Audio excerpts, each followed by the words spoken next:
about to get started. You ready? Yes, sir. All right. Here we are. The main split. CCS Marketing 2021. We're finally doing this, Chris. You've only been asking me for over like 2 years, and Yeah. but yeah, we're getting it done. Yeah. Thought about it. Yeah, so we've been trying to think through different ways to kind of also do our own marketing and put it out there. And we have these conversations behind the scenes on the phone, and we're like, man, I wish some of our clients knew this, or I wish they knew that. And a large part of what we do in our business ends up being educating our clients on what we do so that we can then do it with trust. Right. So that's really kind of the purpose, I think, of what drove us to start these kind of conversations and recording them. Right. What do you want to add to that before we dive in? No, it's true. I mean, I think marketing these days, it really is complex. And I think when we talk to our clients, I think they get overwhelmed because I think they just like, all right, where do I start? And I mean, so it's like, where do I start and what am I going to get out of it? Oh, And yeah. I think those are the two things that people really struggle with. So I think by us just kind of putting something together and saying, hey, start here, take baby steps, how to measure it, and then we go back and readjust as necessary. That's really what it's about. So, and just more importantly, I mean, the fact that marketing, I mean, it's changing by the minute. Constantly. And I think a lot of just people are saying, all right, if I spend $1, what am I going to get back and when am I going to get it? Yeah. It's not that simple these days. I mean, I wish it was. It's just, it doesn't work that way. So right. It's funny that you say that because honestly, like we've done zero prep for this. We were like, let's just start our conversations and start recording them and see what happens. And one of the things I was thinking about was like, we really need to have that conversation about return on exposure versus return on investment, because that one's just so pivotal nowadays for just getting the mindset right. Before we get because people want to hire us and they're like, oh, well, do you run ads? Oh, do you do this and do you do that? And then how much this and then how much am I going to get back from that? And then it becomes this kind of like check and balance game. And what it really does is it shows a lack of understanding on their part about how it all works, which is not something that we want to take advantage of. We really want them to understand, but in educating them, they oftentimes get overwhelmed. And so it I don't know, it's dawned on me that it's very beneficial to have that conversation about what the game is. Like, what are we really paying for? What are we really playing at when we're marketing? And what's the goal? Like, what's that? Not the specific measurable objectives, those KPIs that we're looking for, because those are important. But like, what's the big picture goal? Like that's really important. I mean, I think it starts with, and sometimes as a business or a business owner, you have to humble yourself. And I mean, you as the owner or the leader or whatever role you play in the business, you have to determine what success really is. Mm-hmm. Now, would we all like to go out and make millions of dollars tomorrow? Yeah, obviously. Yeah. But is that realistic for most people? No, it's not. I mean, and I think one of the things that a lot of teams fail to do is to determine like what does success look like. Okay, so if you can determine what it looks like first, and that's going to be different for every business. So if you don't know what success looks like for your business, I mean, we got to have that conversation. That's a good conversation to start with. Yeah. So, because and that's usually where we start with our clients. I mean, it's just figuring out like, all right, what if we were to do these things and you got these results, would that be success for you? Mm-hmm. And then I think you have to slowly but surely start to build off of those things. So, kind of going back to what you talked about, which was, return on exposure versus return on investment. I mean, when it comes to marketing specifically, I think the first line of success is saying, all right, if I'm spending money, am I getting exposure? Are people seeing me? Is my messaging getting out to people? Mm-hmm. And if it is, and you're getting engagement, that's the first line to say, hey, I'm getting. That's a win. That's a win. Exactly. Learn how to count that win. Yeah. Exactly. So, I mean, and that's, and what's crazy is that it seems different, but that, like, if you correlate that to sports. I was just thinking that. Yeah. Like, I mean, just think about it. So, I mean, I'm a football fan, right? Okay. So we don't only cheer when someone scores a touchdown or when someone kicks a field goal. We cheer when the running back gains 2 or 3 yards when a receiver, or at the end of the game. Like, we don't just cheer at the end of the game if it's a win. You cheer during the middle. Yeah, all the way through at key little moments, right? Like, yeah. Exactly. And I think that part, if you can put the correlation to sports in the business, it becomes very simple. Yeah. So sometimes we cheer over an inch because it's the difference between the first down. Yeah. And you're like, yeah. So, and I think there's so many correlations between sports and business and how those two work together. So I think if people look at their business and their marketing and compare it to say, all right, first of all, and again, same thing. Sometimes in sports, the goal is not to score, it's to play defense.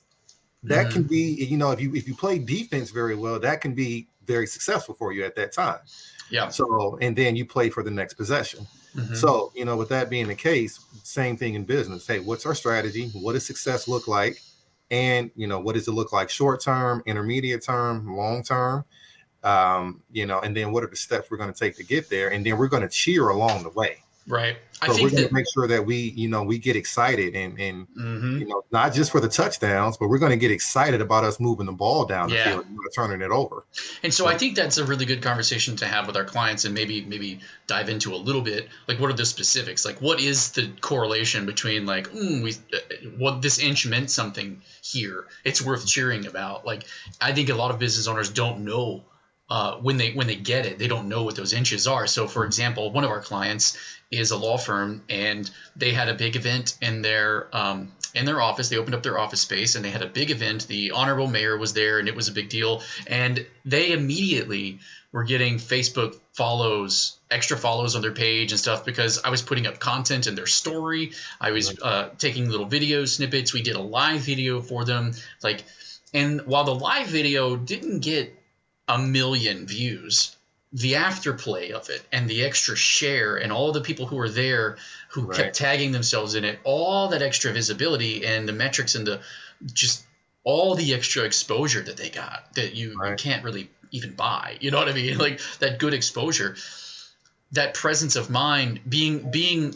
And here's another thing that's a little bit difficult to measure, is like being present at a key memorable moment that has like relivable exposure. Like, so one of those things where Facebook is like, last year you were here, right? And somebody shares that video, and then Facebook reminds them, last year at this time you were here doing this, and like they get that memory, and they're like, oh yeah, it's time to do that again. And there we are, showing up again next year in that, just because we did this year. And so little things like that are worth kind of hallmarking that you got a win over. Like, that's a big deal. Did it turn into like 4 more clients for them? Not that I can tell, right? Like, I don't know who saw that and was like, oh my goodness, like, I have to call them right now. Hey, I saw that video, I'm calling you right now. Like, I don't have that kind of hardcore, measurable, like, 1-for-1 thing that I can do with that. But staying top of mind constantly and being in that exposure game, that's so key. Well, that's the key right there. How do you stay top of mind? I mean, so that is the part that is the most important part of it, just because, I mean, when you think about it, if we think about the amount of advertising that comes across us every single day, from internet ads to billboards to, direct mail, whatever the case may be, we're bombarded with advertising. But why do advertisers do it? It's not to say that every one of these pieces is going to get a touch point. It's to say, when that person needs my service, we want to be top of mind. I mean, I get tire ads all the time. I don't buy tires but once every couple of years. But when I need to buy tires, the company that's, in front of me at that time is probably going to get my business. So, and I think, again, that goes back to why marketing has changed so much. Yeah. Because you have to be willing to stay top of mind and to get to the point where you say, I'm going to touch a client. I might have to touch them 15 or 16 times for them to take an action. Before, it might have been a phone call, an email, a salesman knocking at your door, 1 or 2 or 3. You might have to touch someone between 10 and 15 times today to even get them to pick up the phone, to respond to an email, to do anything. That doesn't mean they're going to buy, to notice that you're there. And I think that's the difference between very successful businesses these days and those who are just surviving. Yeah. Those who are successful are saying, okay, we're gonna intentionally, and again, keyword intentionally touch people on a regular basis, knowing that okay, they might not need my services right now, but I want to be top of mind when they do. And I think that how I like to focus on the language of how things we talk about touches or impressions or KPIs. I really think that the game, if I had to give it a word, I would say that it's really more about reputation building and reputation management than it is about like the hardcore sales concepts that we're used to. Absolutely. And I think that what we've really done is that when we think of reputation management, we think of reviews and review management, like my Google reviews and my Facebook reviews, and that's not really reputation, right? That's reviews, and that is a part of reputation, obviously. Like you get a bad rap or you get a bad star rating, and like people think of you a certain way. That's important. But what I'm really talking about is that sea of content, being visible in those key moments, that evergreen nature of some of those things that you're known for, what you become known for, essentially, and managing that reputation by curating the content in an ongoing way, like being intentional, right? Yeah, I mean, that's the About that. key. That's the key. I mean, and I think, even when we're talking to clients about, posting on social media, it's not about the posting. No. It's about how you engage with people. Yes. Like, I mean, you can put a post out there that if you don't respond to someone, or if you don't really, if they, engage with you and you don't reply back, you might as well have not put it out there. Right. So, Yeah. I mean, and again, those are all pieces that you need to be intentional. You have to think about those before you just throw it out there. I mean, and that's the part that becomes, like you were talking about in the beginning, the education. I mean, people don't think about that. I mean, when we talk to clients and we're talking about a content schedule, they're saying, well, yeah, I post on Facebook. Well, are you engaging? Are you engaging? I mean, is it a two-way dialogue, or is it just, hey, let me just throw something out there? So, one of the really interesting things that you made me think of is that also the same law firm, like when we first started taking over their account, it was like tumbleweed and blog posts. That's all their social media presence was, and that was boring, right? And I think was it Maya Angelou who said, people will not always remember what you say, but they'll always remember how you make them feel. Well, with this particular like law office, they have a very down to earth feel. Like all of their clients walk away feeling like a member of the family or close friends, and that's their motto, like having a lawyer in the family. But when I looked at their online presence, it didn't do any of those things. And so over time, the goal was to try and leave people with a feeling, not necessarily sell law services. Right. And so as we started to build that content for them ongoing, when I look at the amount of visibility they get from video views and post views compared to when we started taking it over, it is like thousands of % difference in terms of the growth of the visibility. Can I look at it and say, man, we're directly responsible for bringing you X new clients, which amounted in X amount of dollar revenue more? I know I can't measure that because, for one, like I don't get to know what the clients that came in through those channels profit them. I don't get to know that. There's a barrier at some point. You get them exposure, they have to close them. Well, due to legal reasons, I'm not allowed to know. They're not allowed to disclose any of that. And so like I can't know how much money I've made them, but I can look and see the visibility metrics of where they started and where they ended up. And it's huge. And our just the whole focus was really about leaving people with a feeling. We missed by 30 minutes, to give you an idea, we were late by one of our live videos because we were waiting for a person who was a guest, and we were like 30 minutes late. And so I posted like, hey, we're running late and all of this.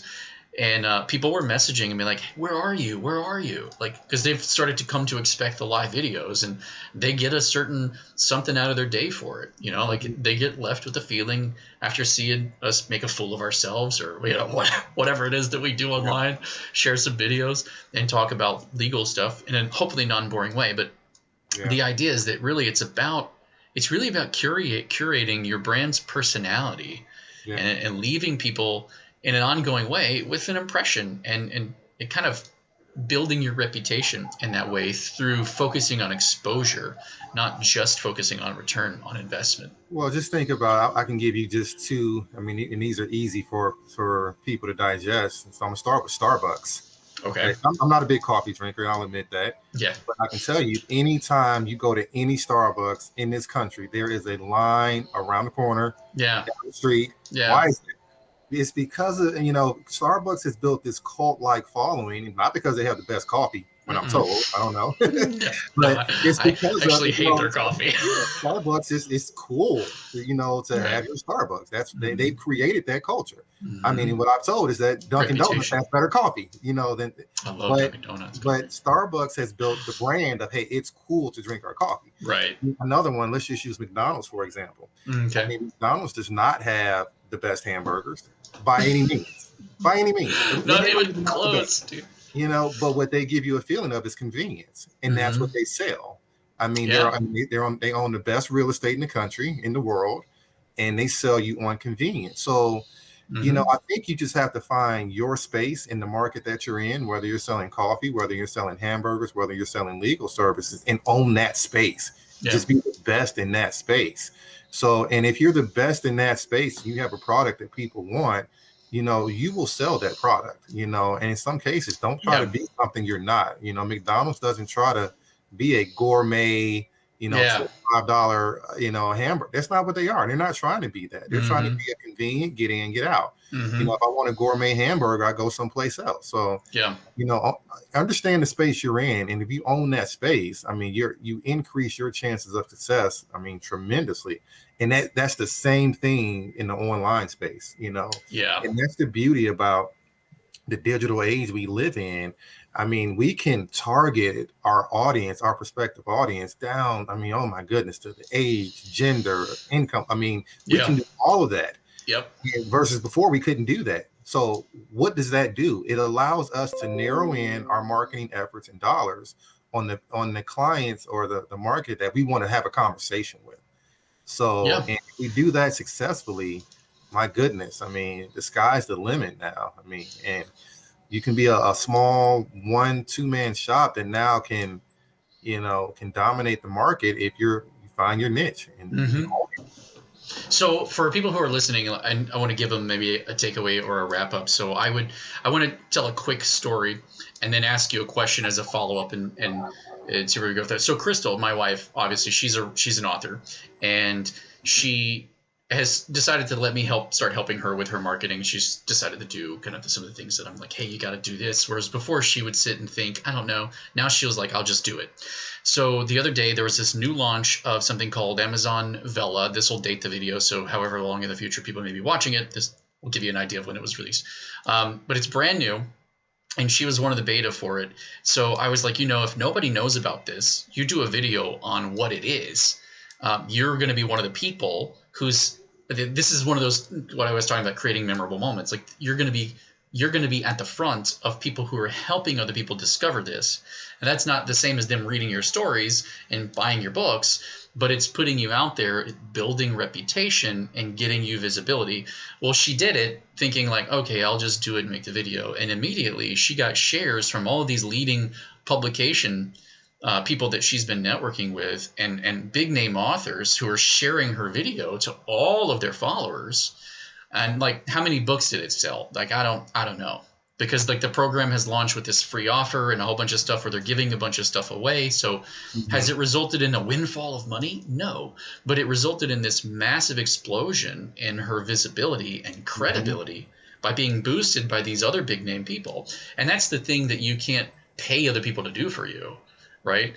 That you have to kind of invest the time or invest the money in creating the content that kind of puts you in that sphere and captures some of those key moments. So my question off of that story would be, what are some of the things that you would recommend, either like small businesses or businesses that are maybe medium but struggling with their digital presence? What do you think they should prioritize, when it comes to like, well, what do we measure, and like what is important to maybe invest in first to do this thing right? Sure. So, I mean, I think the first thing is to start. I know that sounds like so mediocre. Like, what do you mean to start? Well, look, if you're not being heard, you're not being seen, nobody knows what you do. So if you have a small business, look, get out there, tell your story. Let people fall in love with who you are first, who the business owner is.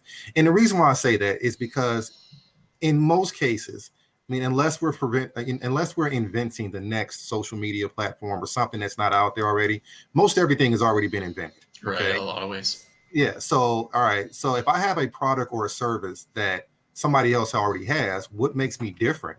And it's going to be, in many Me. cases, you, who Yeah. you are. What's your, what do you believe in? Yes. And I think that is the start. Don't be afraid to tell your story. I mean, because here's the thing that I know: your story may not resonate with everyone, but it will resonate with someone. Right.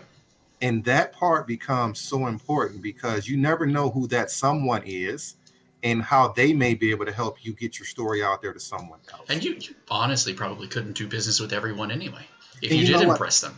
You know what? Like, I tell people that all the time. If every marketing company in Tampa died tomorrow, I couldn't do it. I mean, there would be no way that we could even handle it. So, yeah.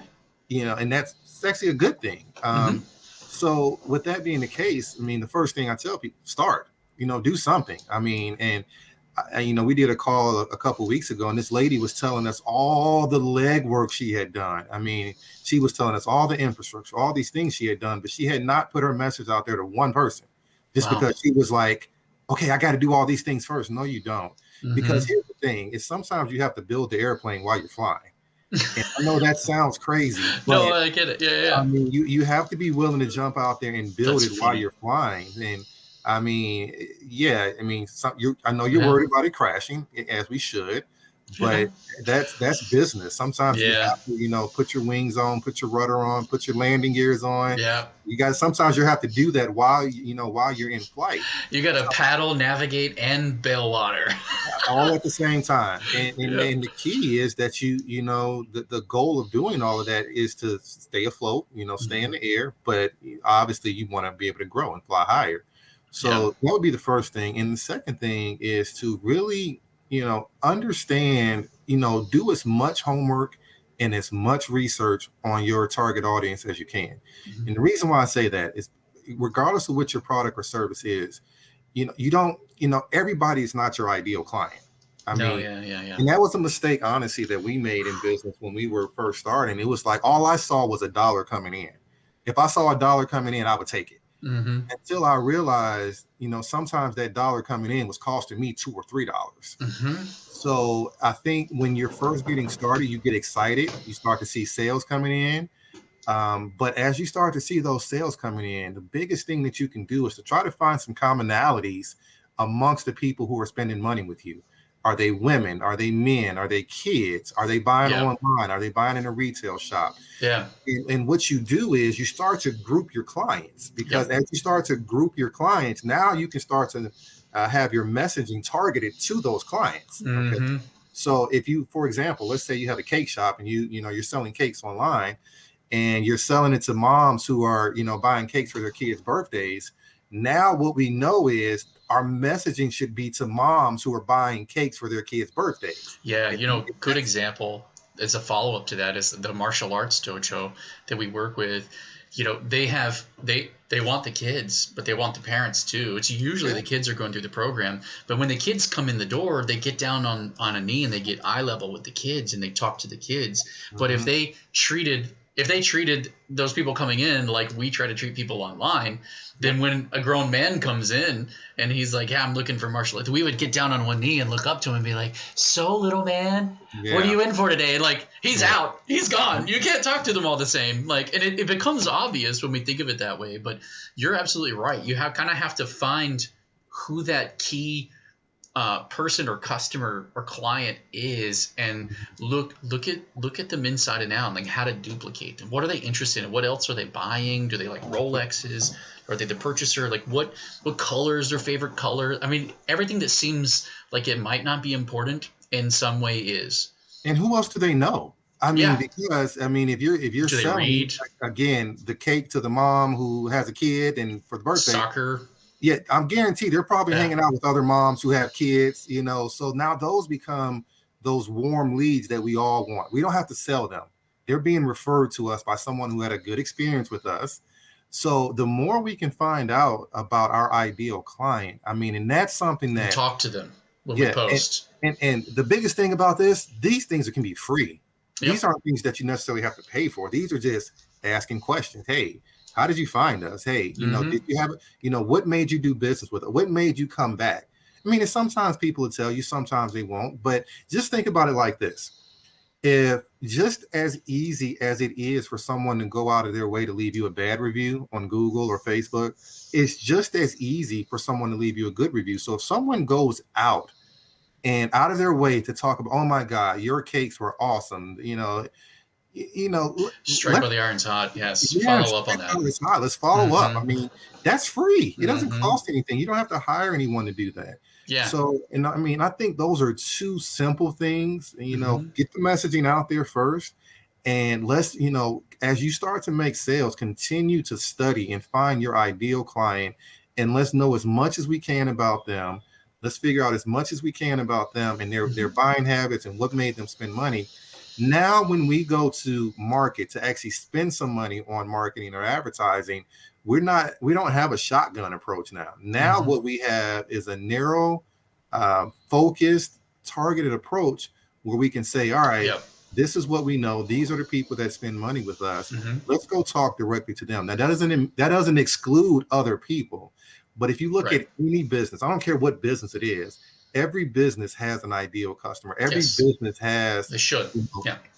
some top tier customers, and there are some commonalities amongst those customers. You might not see it off the top, but there are some commonalities Right. amongst those customers. So it's just you as the owner or you as the leader of your business need to really study and figure out, okay, Mm-hmm. what is it that makes these companies look alike, and then we're going to go talk to them and have a And conversation. and be willing to be creative with your advertising budget. Like if you're operating on a budget and you're like, oh my goodness, things are tight. We have to be really careful with every dollar that we spend. Well, it's like, well then do that. Be careful with the dollars that you spend, but try to use them in creative ways too. Like for example, that cake thing that you were just talking about. Like rather than spending advertising dollars online and generically, how much does a cake cost you to make? Send that person another cake that they Right. can share with someone else for the purpose of sharing it. Send them 2 cakes. Send them the cake that says thank you, and then give them a cake to give to someone. Like, what does that cost you? Like on the dollar to do that? Like that's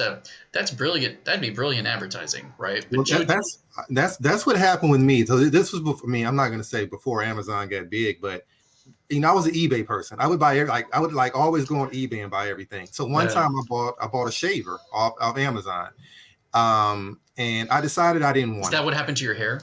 Yeah, man. Okay. So I decided I didn't want it. Right. Okay. So I called and I just said, look, and it was an expensive shaver. It wasn't cheap. So, Yeah. And I decided I didn't want it and I was going to send it back. So it was at that moment, the lady was like, you know what? I don't know why they didn't take it back or they couldn't or whatever the case, but she just said, keep it. She told me to keep it. She was like, don't worry about sending it back. She's like, it's on us. I think it was at that moment I became like, oh my God, did they really just tell me to keep this $250 shaver and not send it back? And I kept it. And I think that experience alone made me like a loyal Amazon person. Now, this was before they became as big as they are now. Yeah. But it's those little things, I'm not saying you have to give stuff away all the time. No, but that's how they started building the reputation. They built a reputation with me. I mean, and it wasn't even a hassle. It was like, look, just keep it. And since then, oh my gosh, I have no idea how much money I spent with them and time and all the other stuff. But and I think every business, you have to be willing to say, all right, I have to cater to my client and get them, because that one experience or that one lost leader or that one thing that makes you memorable will keep people coming back. I mean, it's I always say it's easier to upsell a client than to find a new one. Right.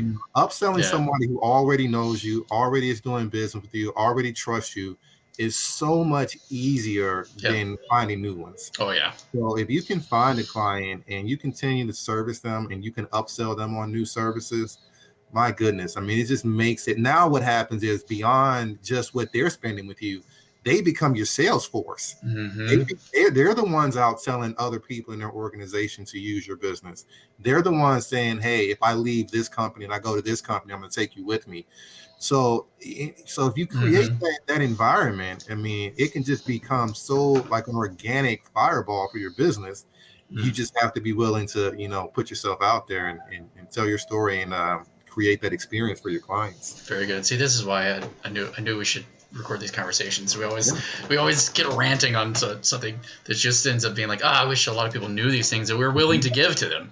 So to wrap things up, I would say I think that what I've gotten out of our conversation today is that the focus on the exposure as the kind of key metric is one of the game-changing things, that focusing on building reputation, not just for views, but like your reputation, what you're known for, those experiences are the thing to really push and focus on in your advertising, about how people how you make them feel, not just the services that you offer and what you do.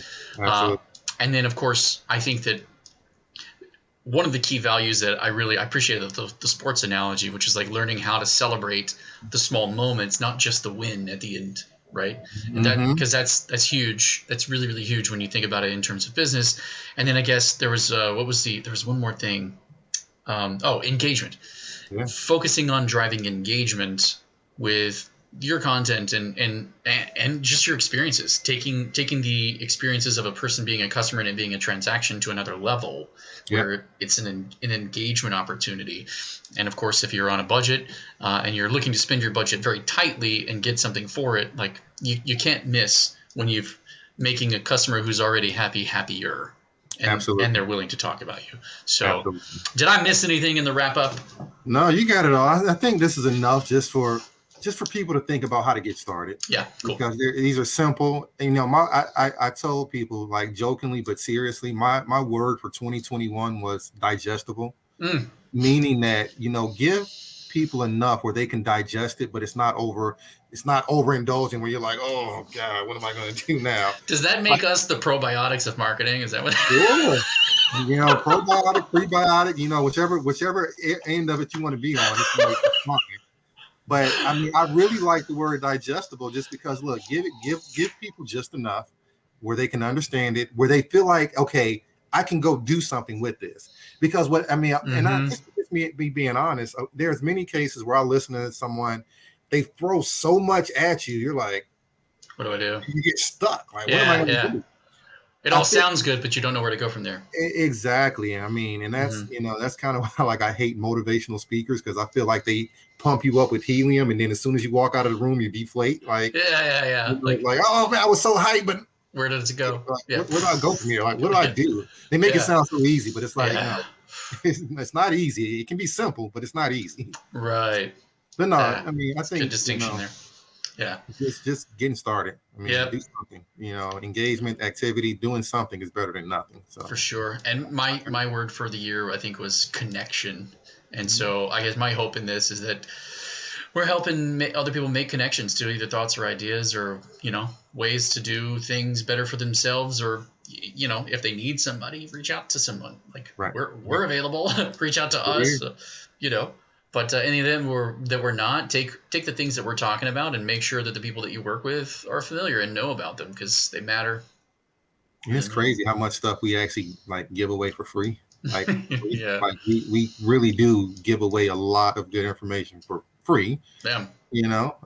But there's no point in hoarding it. We can't service everybody. Yeah, but we also understand that in some cases we might be able to tell you the steps that you need to do. Right. I mean, again, just going back to a sports analogy, Michael Jordan was the best player in basketball, but he still needed a coach. He still had a coach on the sideline with every championship he won. So, I mean, even though we're giving the information away for free, even though we know these people in the businesses are very, competent and can do these things on their own, sometimes you might just need a coach on the side who can guide you on how to do these things. And yeah, absolutely. I think that's where we can, help a lot of people. So. Oh yeah. All right, brother. Well, I'm gonna hit us with the going away screen. Is there any last words? That's it. All right, man. Well, thank you guys for watching and/or listening, whichever one you're doing, and be well. What does it say? Onward? I like that. I saw somebody send that to me in an email at the end. It was just the word onward, and I was like, I like that. Open-ended. Forward. So. All right. Take care.